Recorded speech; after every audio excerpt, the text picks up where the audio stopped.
Ever since I was a little boy, I wanted to be a soldier. I wanted to do all the things a soldier does, from camping and living off the woods to marching and, of course, shooting. I never thought about how I would be impacted by my future experiences. How naive and innocent was I?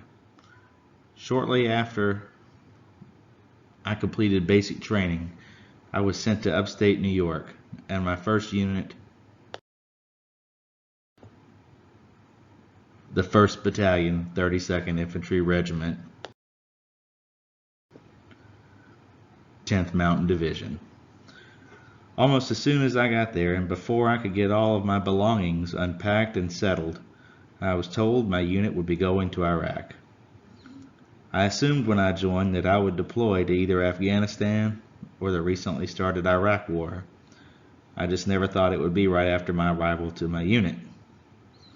3 weeks later, I was on a plane headed to the Middle East. Talk about an eye-opening experience.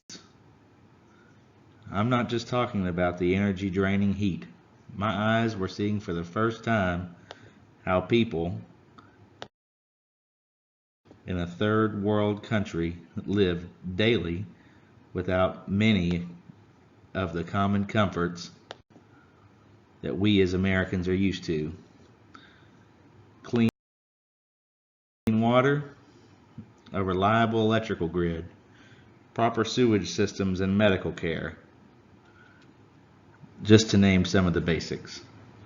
When I was going on patrols and interacted with the local people, I saw levels of poverty the likes of which I had never seen before, even in America. The physical mistreatment and neglect of a young man solely because he suffered from a mental health disorder. Most of the time, it was the look on someone's face that simply expressed hopelessness. I can never forget the things that I saw, smelled, and experienced during 13 months in Iraq, followed by 2 deployments to Afghanistan. When I came home, I saw everything through a new perspective. I no longer complained about living in the barracks or the pizza delivery guy taking 45 minutes to get to my door. I heard people whine about traffic, talk about new music albums and movies, talk about how little they had.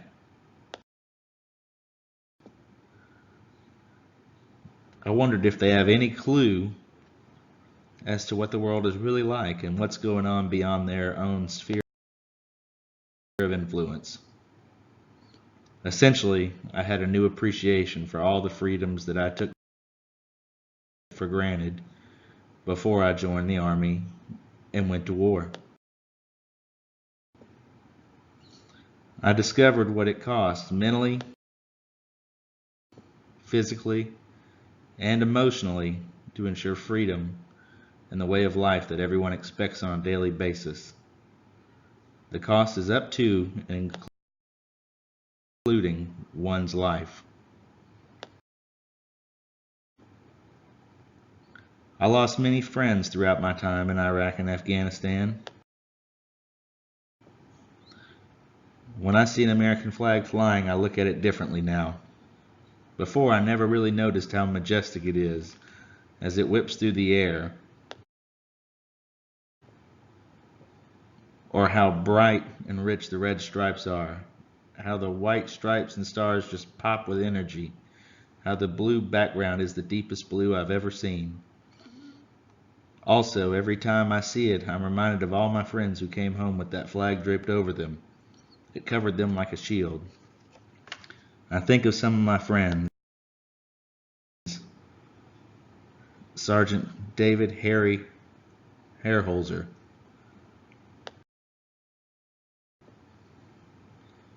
Sergeant Russell Durgan,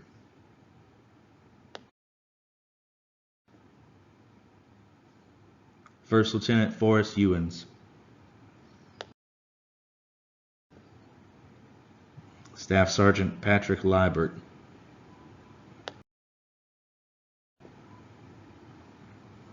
Private First Class Justin Davis,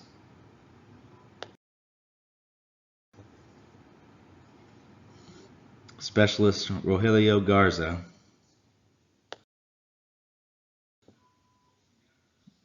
Corporal Angelo Vaccaro,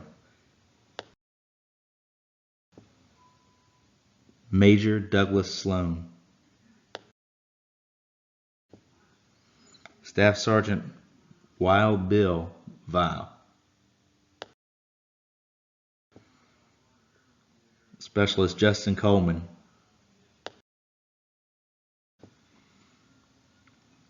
Specialist Alexander Miller, and Staff Sergeant Dennis Hanson, as well as all the other brothers and sisters in arms throughout our nation's history who gave their life so that we could all have a chance to continue this experiment that is America, to live as we want. I look back now on all those years and experiences. They have given me a sense of purpose and a realization that the best way to move on in life is to honor them by earning the privilege of life that they have given me and to tell their stories. I miss my friends every day, but I know that I will see them again one day.